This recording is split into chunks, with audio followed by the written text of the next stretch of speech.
Okay, so we're still kind of missing a lot of people, but hopefully they'll get here. So the first couple of examples, we're just gonna review what we did last class.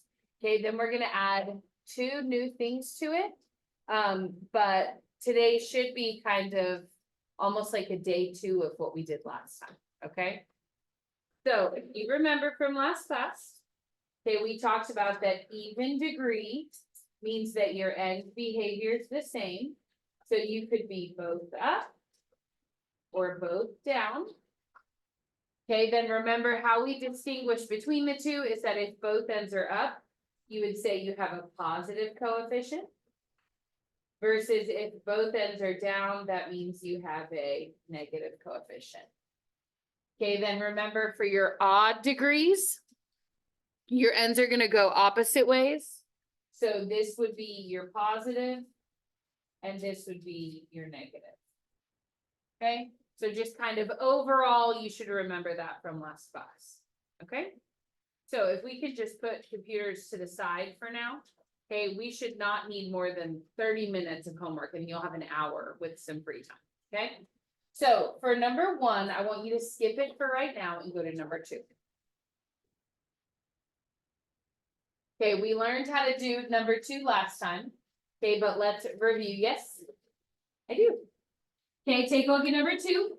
First thing I want you to do is determine whether it's even or odd. Remember, the power tells you if it's even or odd. What is the highest x you see? X to the what? Squared. X squared is even. Okay, and then in front of the x squared, what is the type of number? Is it a positive number or a negative number?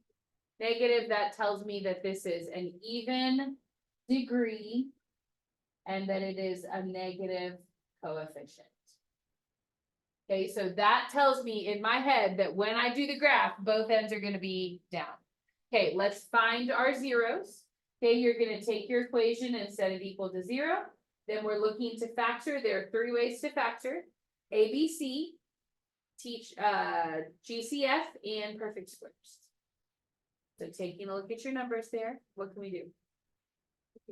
GCF is correct. What can I take out? -2, very good. Okay, from there, I'm going to have an x squared. And then my 20, if I divide by -2, is going to be a what? 20 divided by -2 would be -10. Very good. Okay, from this point, okay, if I can break this down again, I want to do it. Can I perfectly square root 10? No. Then I'm not going to break it down. I'm just going to set it equal to 0 as it is. So I would let x squared minus 10 equal 0.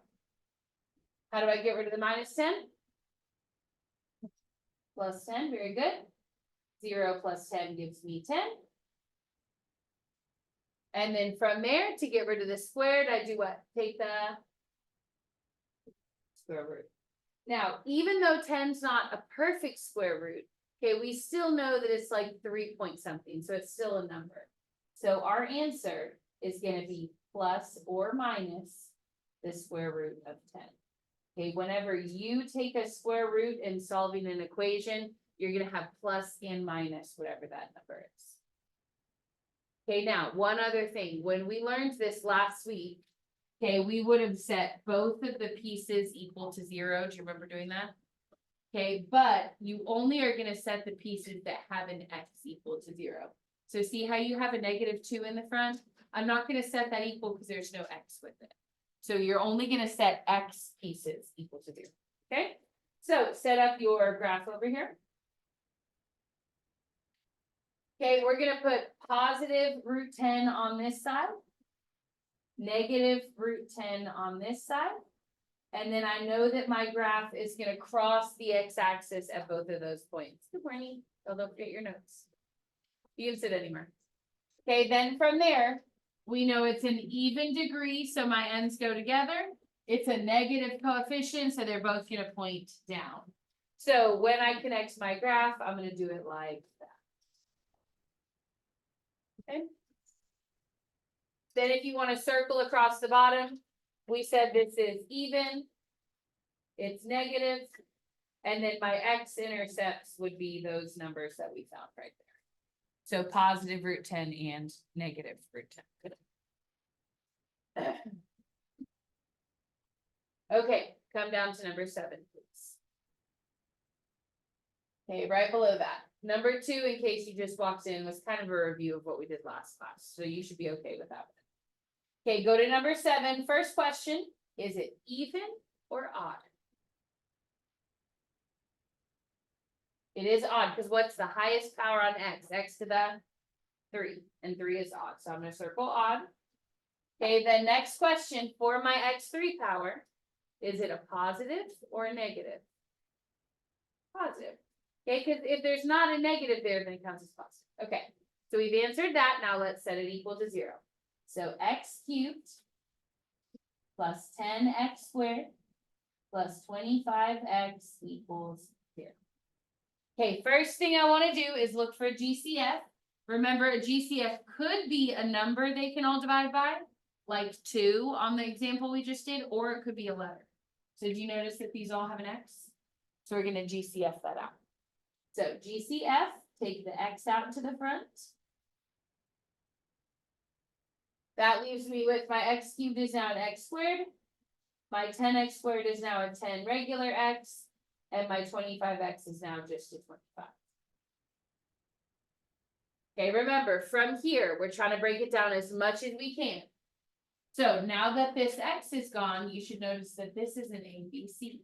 So we're going to AC chart it, okay? Pretend the x on the outside isn't even there. So I'm going to label my parts. This is my A, B, C. Remember, AC at the top, basement at the bottom. If there's no A number listed, that means it counts as a 1. So I'm going to do 1 times 25. What are we going to get there? 25.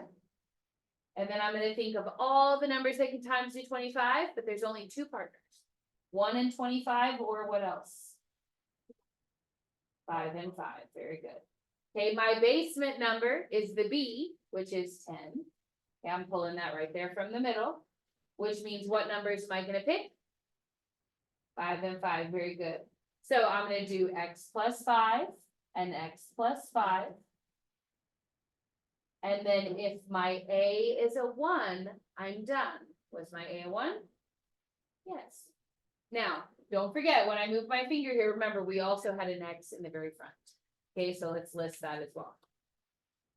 So I have an X plus 5, an X plus 5, an X in the front equal to 0.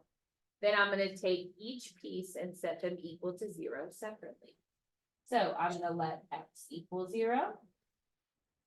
X plus 5 equals 0. And then X plus 5 equals 0.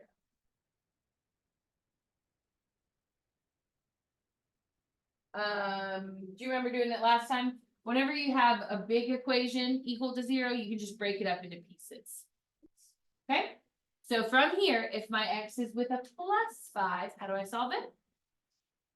Subtract the 5 across. And do you remember last time that we had talked about that whatever's in the parentheses, that the answer comes out to be the opposite?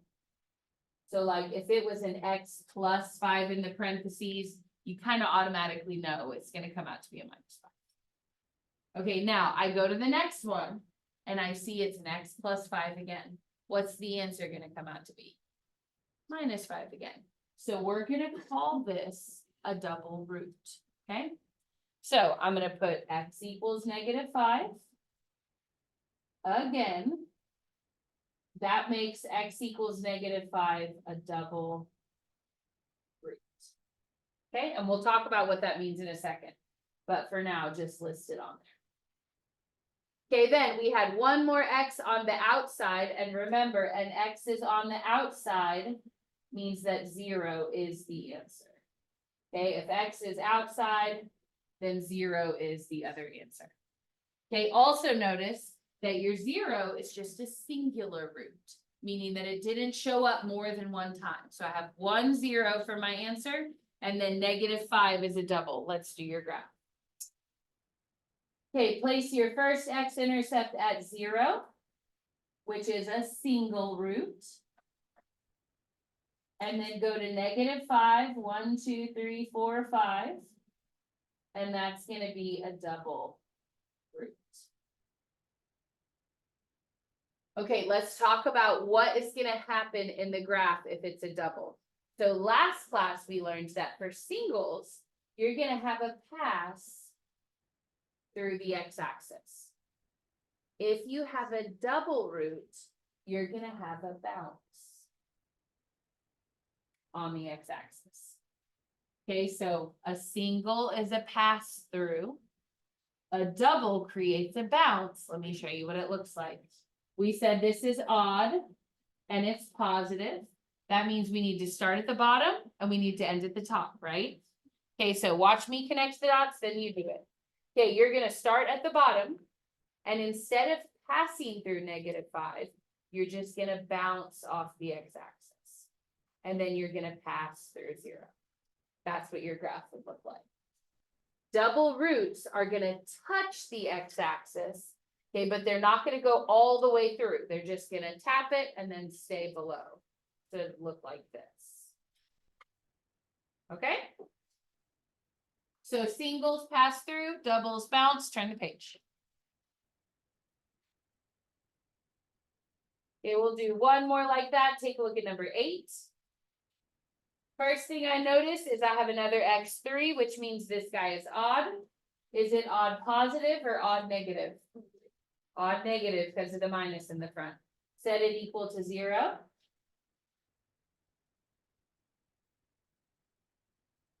This one has to be perfect squares or GCF. Let me tell you how I know.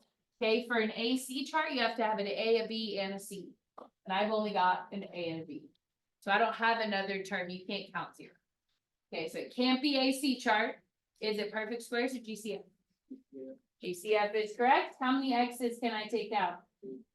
Okay, so I'm going to take out an x squared. Also, if the front is negative, you got to pull the negative out. So I'm going to have a negative x squared, parentheses. What's left over from my negative x cubed? Just 1x, very good. And then from my minus 7x squared, I took out the minus and I took out the x squared. What's the only thing that's left? Positive 7, very good. Okay, now we're going to be a little bit lazy and we're just going to use our shortcuts. If my parentheses says x plus 7, what's the answer going to come out to be? Minus 7. And I'm not going to show the steps for that. You can if you want to. Okay, but it's always going to do that. Also, I have an x on the outside. And for the outside, what's the number for the answer? Okay, x on the outside means 0. Now, how many x's were on the outside? 2. That makes it what type of root? A double root. Okay, versus this one is a single root. And remember, the difference is on the graph, doubles are going to bounce, singles are going to pass. So let's just sketch your graph here. -7, 1, 2, 3, 4, 5, 6, 7. I'm going to label that as a pass. Then I'm going to go to 0 and I'm going to label that as a bounce. Okay, this is odd, but it's negative. So remember, odd negatives are going to start at the top and they're going to end at the bottom. So do your graph and then we'll see if it's right. Okay, start at the top. You need to end at the bottom. You're going to pass, then bounce.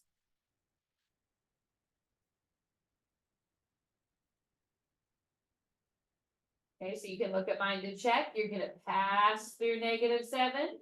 Then you're going to bounce at 0 and end at the bottom. Okay. Okay. There's one type of factoring that we haven't covered yet, and I want you to take a look at number 9.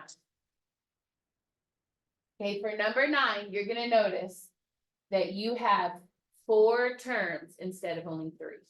Anytime that you have 4 terms, this is the last type of factoring, by the way, you're going to do what's called factoring by group. Okay, and you're going to always use this when you have 4 terms. Okay? So here's what we're gonna do. We're gonna group the first two together, x cubed plus 2x squared. And then we're gonna group the second two together. So it's a minus 9x and a minus 18. Okay, and then within those groups, you're gonna look for what their GCF is. So first, I'm gonna do the first two. So I have an x cubed and a 2x squared. What can I take out of just those first two, pretending these guys aren't here? What can we take out? X squared is correct. So I'm gonna take my x squared out. Right here, GCF is x squared. What would be left over when I pull the x squared out to the front? My x cubed is gonna leave me just an x, and then my 2x squared is now just 2. Okay, now let's go to the red team. I have a minus 9x and a minus 18. What can they both divide by? Okay, negative 9, and make sure if the front one's negative, you want to pull that negative out. So I have a minus 9 here. My minus 9x is now just an x. What's going to happen to my minus 18 if I divide by minus 9? Positive 2, very good. Okay, at this point, if your parentheses match each other, you did it right. I got an x plus 2 and an x plus 2. That means I did it correctly. Then my first factor is going to be what matches. Okay, so my x plus 2 and my x plus 2 mean that's my first factor. Then the GCFs that you took out are going to make up the second factor. So I took out an x squared and a minus 9. That means that x squared minus 9 is factor number 2. Okay, now, if I can break this down further, I want to do it. Otherwise, I have to set it equal to 0 and solve it. Can this break down one more time? What's the square root of x squared? X. What's the square root of 9? 3. And do you remember you do a plus and a minus? So this one can go one more time. That's going to be x and x. Square root of 9 is going to be a plus 3 and a minus 3. Okay, from there, we're going to do our shortcut because we don't want to solve 3 little baby equations if we don't have to. So my parentheses says x plus 2. What is the x-intercept going to be that goes with that? It'll be a negative 2 for your solution. Okay, my next one is an x plus 3. So I'm going to get a minus 3. And then if I have a minus 3, my final answer is going to be a plus 3. Very good. Okay, then you're ready to do your graph. So we'll say negative 3 is here, 2 is here, and positive 3 is here. So negative 2, negative 3, and 3. Okay, then from there, it was an x cubed. That makes it even or odd? Odd. Also, how many answers did I get? If you got 3, then you know it's odd, right? Okay, and then it's a positive odd. So I know it's going to start at the bottom and at the top. Okay, now were any of them doubles this time? Then they're all going to be passes. So I'm going to pass, just like that. Okay. Overall, any questions on that? Yes?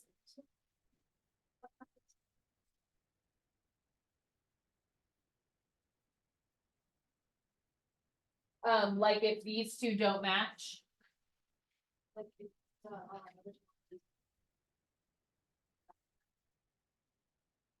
Then you couldn't solve it basically.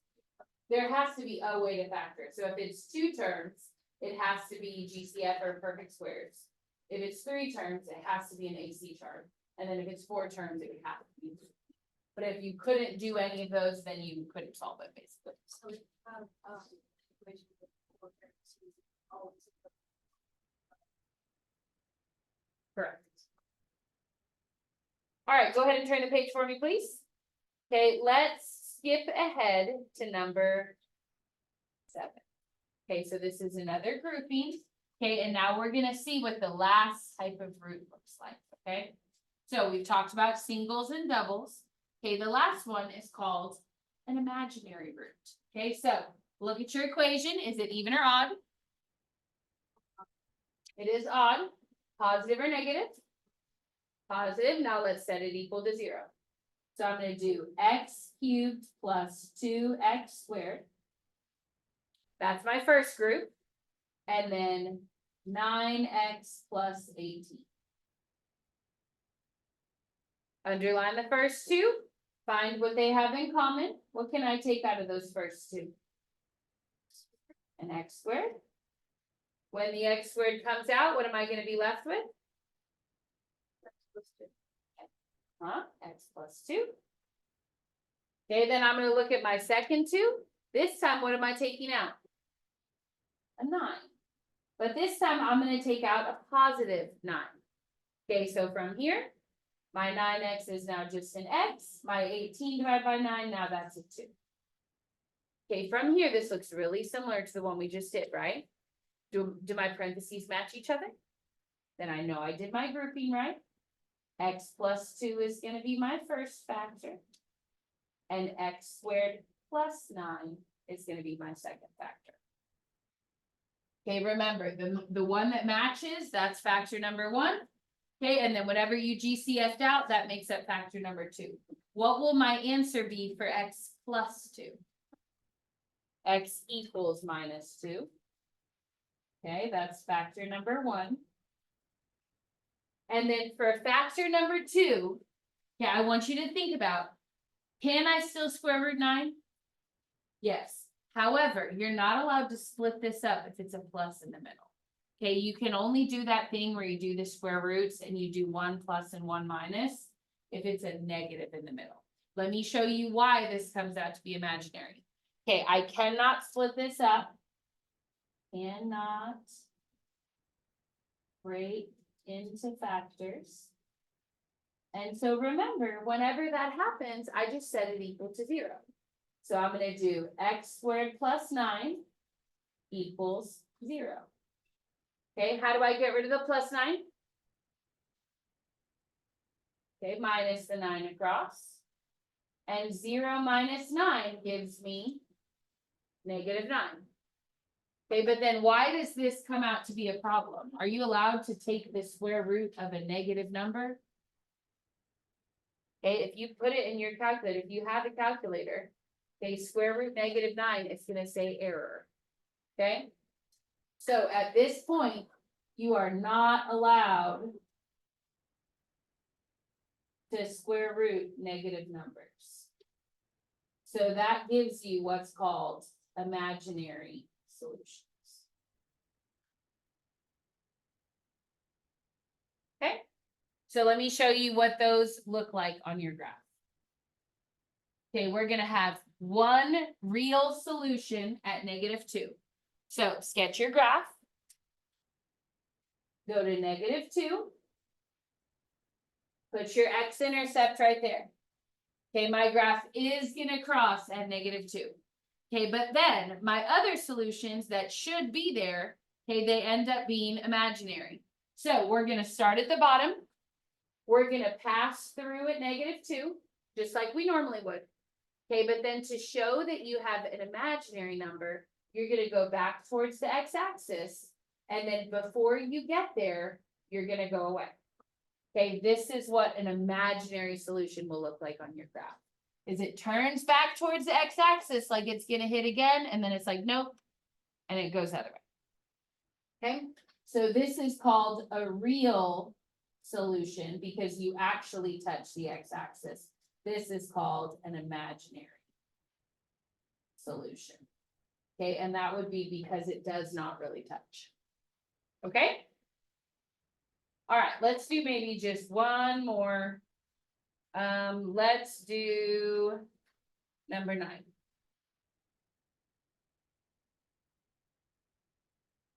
Okay, go ahead and try your grouping. Yes.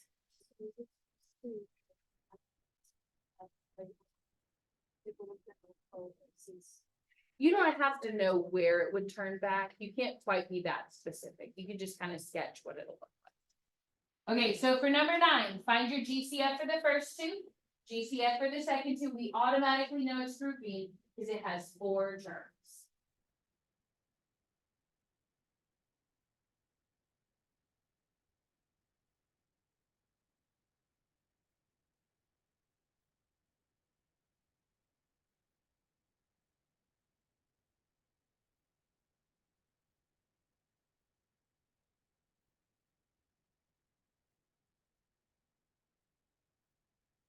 Okay, out of my first 2, what can I take out?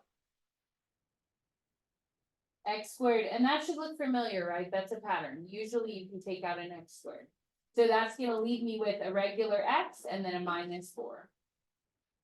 Okay, out of my red team, I have a 4x and a plus 16. What can I take out?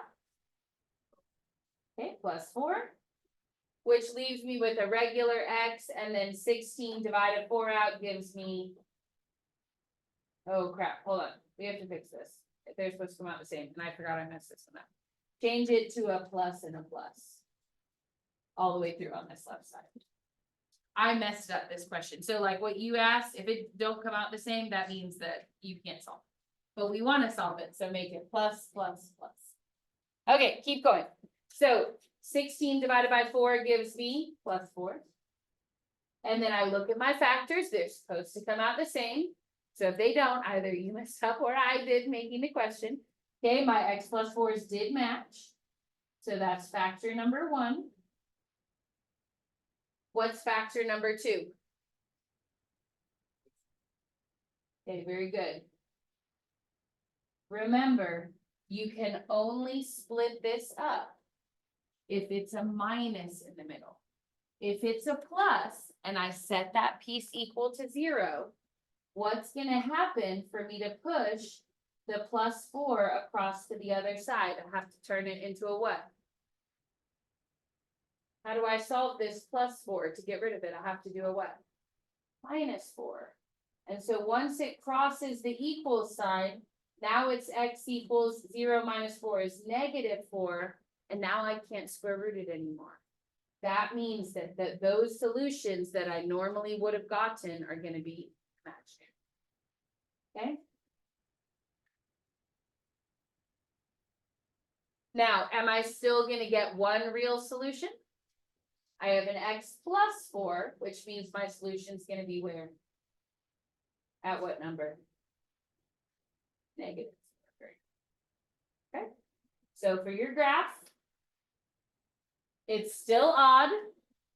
So I know it's going to start at the bottom, end at the top. I'm going to have a pass at negative 4. I'm going to pass through, kind of curve down, and then go away. Okay, so if this had kept going and actually touched the x-axis, you would have gotten 2 more answers or a double root. But since it doesn't get there, we call it matched up. Okay, so the big thing I want you to take away from that before we just run through the last page is if it's x squared plus, what kind of solutions do you get? If it's x squared minus, you should still get 2 more answers. If it's a perfect square, you can split it. If it's not a perfect square, like we had on this one, right here, remember how it was x squared minus 10? Okay, when I solved it, how did I get rid of the minus 10? I added it across, and then I'm allowed to take the square root.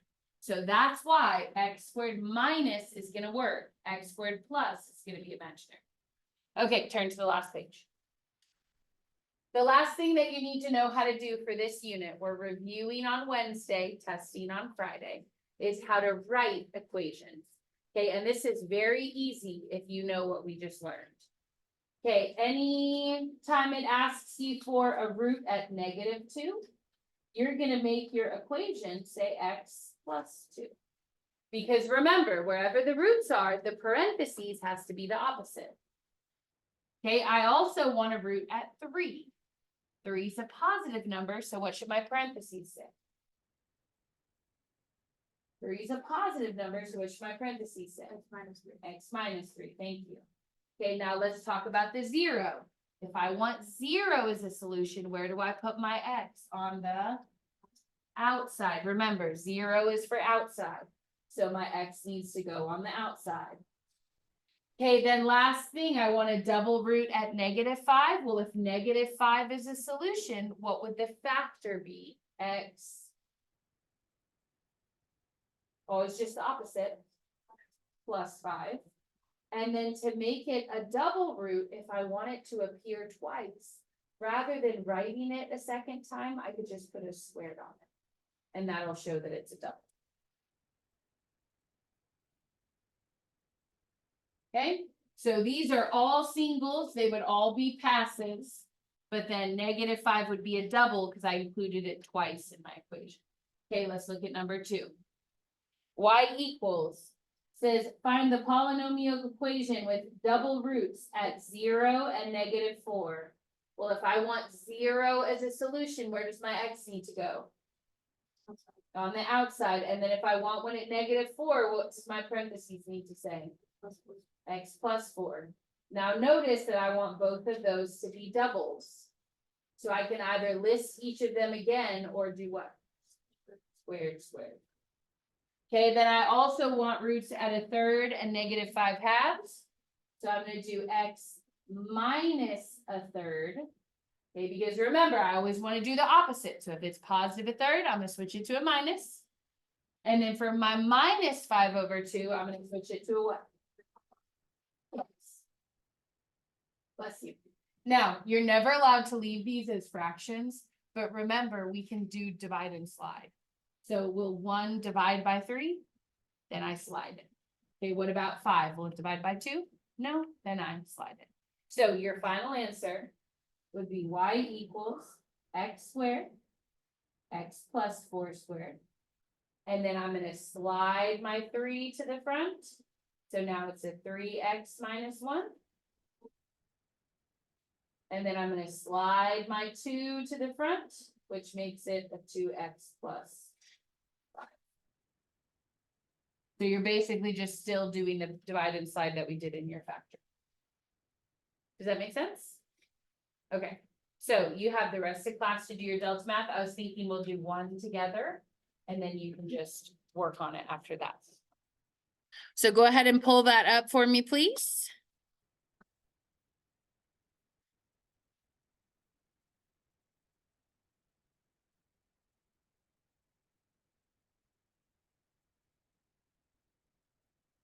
Okay, you should be looking for homework 9, which is polynomial graphs.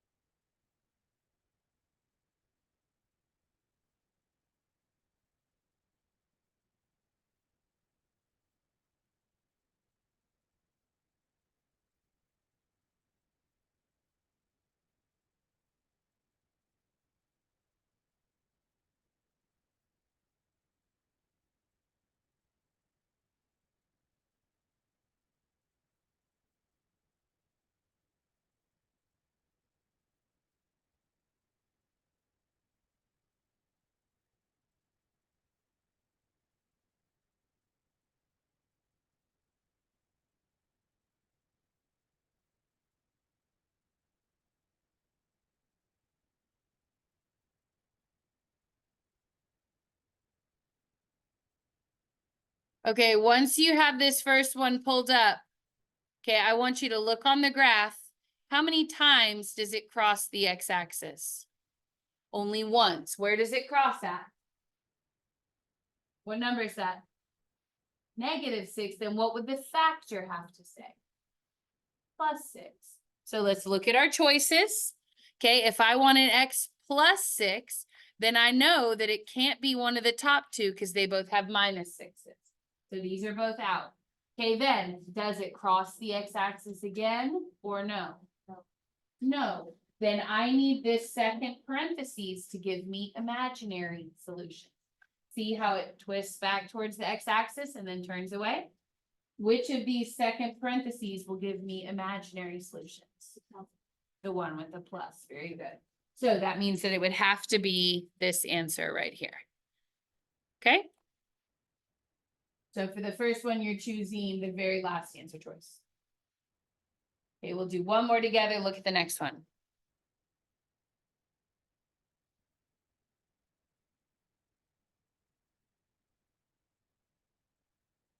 Okay, the very next question, how many times does it cross? 3. Now, let's look at the numbers. I cross at -6, at 3, and at 6. Let's start with the 3. 3 is positive. So how should the parentheses look? Okay, it has to be a -3, so I know it's not that one. I know it's not that one. Okay, out of the 2 that are left, they're both minuses, which mean that they're both going to give me an answer. Okay, but if I square root 36, what am I going to get? Plus or minus 6. If I square root 25, what am I going to get? Plus or minus 5. Does it cross at the 6's, plus or minus 6, or plus or minus 5? 6's. So we know it has to be this one. Does that make sense? So if it is a perfect square, then just take the square root and then you'll know the 2 spots. Remember, it's always a plus and a minus. They come in pairs when it's perfect squares. Okay? All right, you can do it. There's a little bit of end behavior on this homework, which we did last class. If you don't remember, raise your hand. Okay, but you should be able to do it. And if not, just ask for help.